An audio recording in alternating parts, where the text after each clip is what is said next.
अस्सलाम वालेकुम।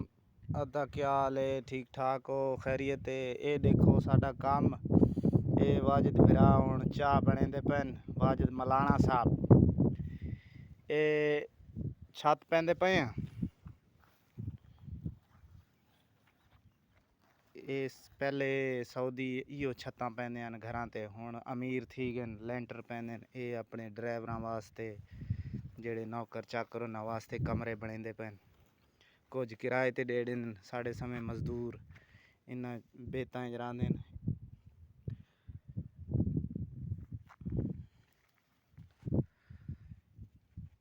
ये इलाका ऐसे ही निरे पहाड़ हैं,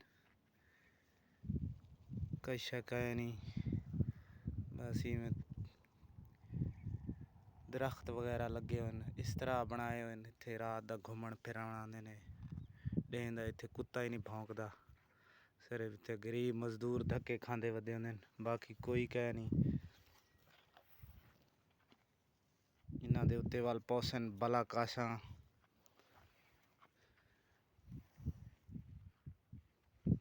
उत्ते वल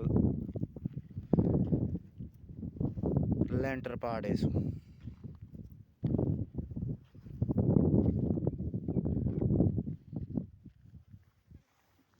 सिलेंडर इसा कुडे धा पे चाह ता नहीं बनेंदे पे। पता नहीं क्या गाल है, अज चाह नहीं बनेंदे पे। ओहो हो आ गया भाई, आ गया मलाना साहब आ गए। चाह बनेंदे पे, चाह बनदी पई है ते कासे ए हन पे कप सऊदी अरब दे कप है। हाँ ए देख ना सही, चीनी दे कप हैं, चीनी दे स्पेशल है, स्पेशल कप हैं। ए देखो ये साड़ी जिंदगी है जिनको असा रोज आंदे हैं, असा गुजारों तुन के गुजारी खड़े हैं। ये बलूक साकू तुन्नी खड़े हैं, सऊदी वाले तुन्नी खड़े हैं। असा दे असा ये जिंदगी तुन के गुजरे सूं, ये असा जलील थींदे वदे हैं इत्थे।